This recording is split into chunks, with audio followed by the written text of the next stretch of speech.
આજે અમને તે બધું કામ કરવાની ખૂબ જ સારી તક મળી, કારણ કે આજે અમારા માતા પિતા ઘરે ન હતા. બંને કોઈ કામ અર્થે નાનીના ગામ ગયા હતા અને કોઈ પણ રીતે મેં આ કામ પહેલાં ક્યારેય કર્યું ન હતું. તેથી જ મને થોડો ડર લાગતો હતો. મારી બહેન પણ આ કરવાથી ગભરાઈ રહી હતી. મેં આજ સુધી આ કામ કર્યું નથી, પરંતુ હું ખુશ હતો અને મારી બહેને પોતે મને આ તક આપી. કવિતા દીદીએ કહ્યું, અરે ભાઈ, તમે ખૂબ ઝડપી કરો છો. મેં કહ્યું, કવિતા દી, હું ઘણા સમયથી આ કામ કરવા માંગતો હતો.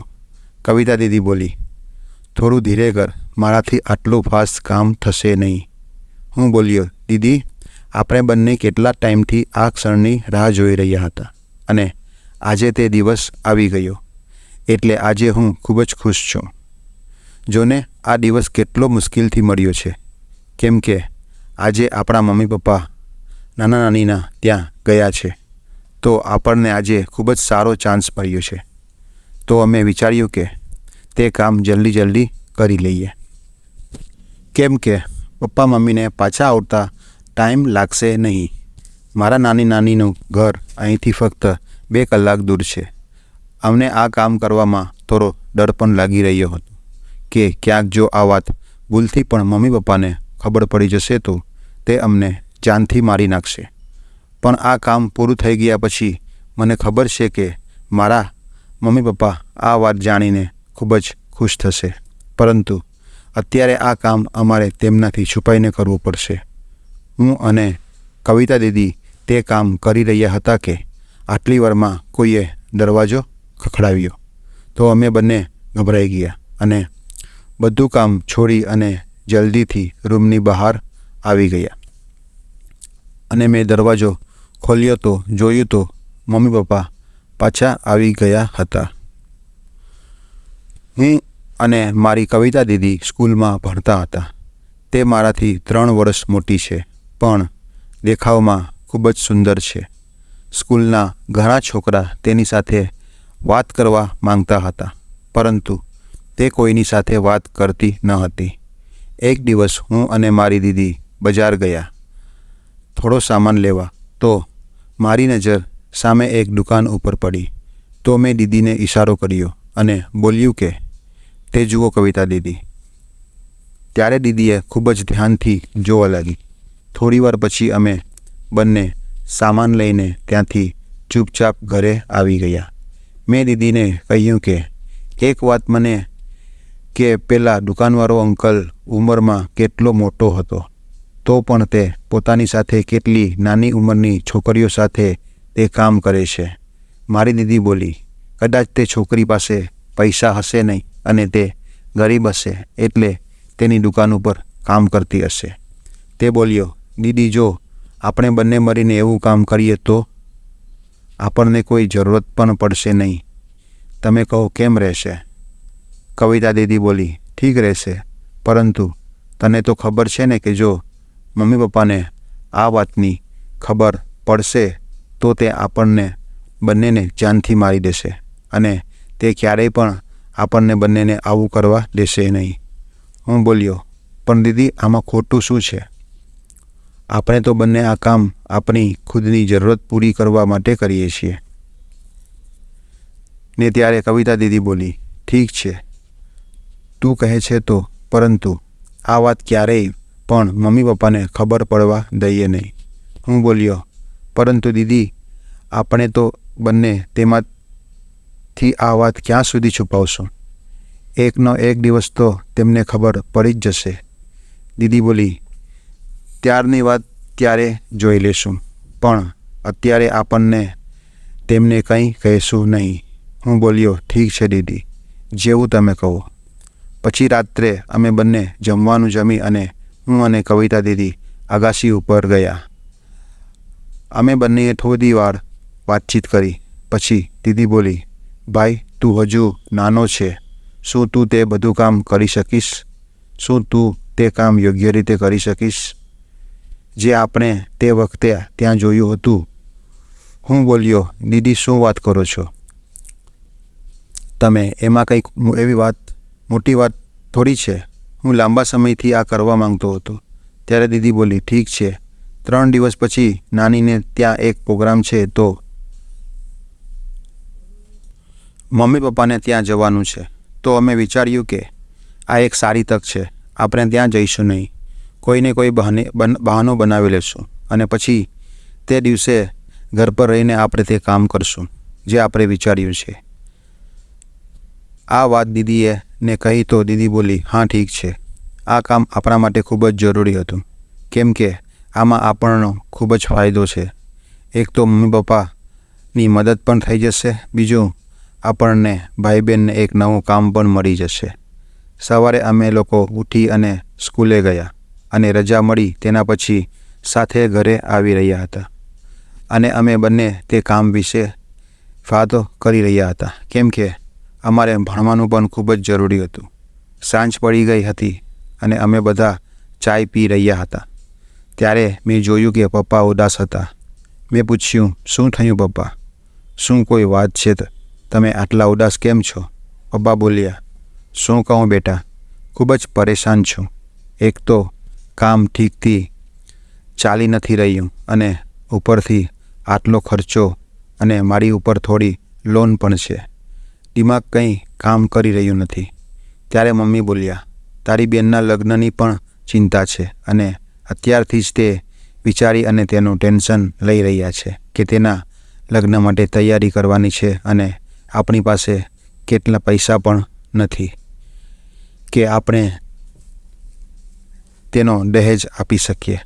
ત્યારે હું બોલ્યો, મમ્મી તમે લોકો ટેન્શન લો નહીં, હું અને દીદી મળીને કંઈક ઉપાય કરીએ છીએ. ત્યારે પપ્પા બોલ્યા, શું કરશો તમે? તમે તો બંને ફક્ત પોતાના અભ્યાસ ઉપર ધ્યાન આપો. જ્યારે પપ્પાએ આ બધી વાત સાંભળી અને આવું કહ્યું તો અમે વિચાર્યું કે આ તો ફક્ત કરવાની વાત સાંભળીને જ આટલા ગુસ્સા થઈ ગયા અને જો અમે તેને કહી દઈશ કે અમે લોકો શું કરવાના છીએ ત્યારે તો તે કોણ જાણે શું કરશે. જ્યારે રાત પડી તો અમે પોતપોતાના રૂમમાં સૂઈ ગયા. દીદી પાણી પીવા કિચનમાં ગઈ તો હું પણ તેની પાછળ કિચનમાં ગયો અને પછી તેને કહ્યું કે દીદી, પપ્પાને આ વાતની ખબર પડશે તો તે આપણી ઉપર ખૂબ જ ગુસ્સો કરશે, કેમ કે તે ઈચ્છે છે કે આપણે બંને અભ્યાસ ઉપર ધ્યાન આપીએ. ત્યારે કવિતા દીદી બોલી, અરે તું પરેશાન થા નહીં, જાણે આપણી મહેનત રંગ લાવશે ત્યારે મમ્મી પપ્પા પણ ખૂબ જ ખુશ થશે. હું બોલ્યો, તો ઠીક છે, પણ કંઈક થઈ જશે તો તમે જ સંભાળી લેજો. દીદી બોલી, હા કેમ નહીં, હું બધું સંભાળી લઈશ, તું ટેન્શન ના લે. બીજા દિવસે મમ્મી પપ્પા નાનીના ઘરે જવાના હતા અને તે લોકો તૈયાર થઈ રહ્યા હતા. ત્યારે મમ્મી મારી પાસે આવી અને કહ્યું કે છોટું, જલ્દી તૈયાર થઈ જા, નાનીના ઘરે નથી જવું? હું બોલ્યો, મમ્મી જો આપણે બધા લોકો ત્યાં જશું તો ઘરની દેખભાળ કોણ રાખશે? પછી અમે થાકી જશું તો કાલે સ્કૂલે જઈ શકશું નહીં. તો મમ્મી બોલી, હા આ વાત તો તું ઠીક બોલી રહ્યો છે. ત્યારે ત્યાં દીદી આવી ગઈ અને તે પણ મારા તરફથી બોલી કે હા માં, ભાઈ બિલકુલ સાચું બોલી રહ્યો છે, અમે બંને અહીં ઘર પર જ રોકાઈ જઈએ છીએ. તમે અને પપ્પા બંને નાનીના ઘરે જઈ આવો.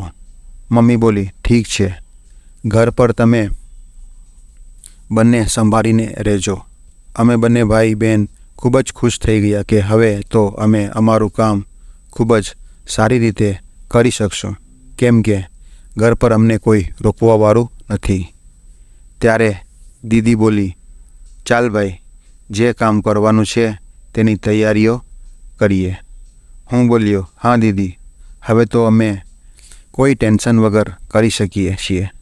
હજુ બપોરના 3 વાગી રહ્યા છે. દીદી બોલી, ભાઈ તું બજાર જઈને અને સામાન લઈ આવ. હું બોલ્યો, ઠીક છે દીદી, પણ આપણે તે કામ કયા રૂમમાં કરશું? દીદી બોલી, તે બધું કામ કરવા માટે પાછળનો રૂમ ઠીક રહેશે. હું બોલ્યો, ઠીક છે દીદી. પછી મેં એક થેલી લીધી અને જે સામાન મંગાવ્યો હતો તે હું બજારમાં લેવા ચાલી ગયો.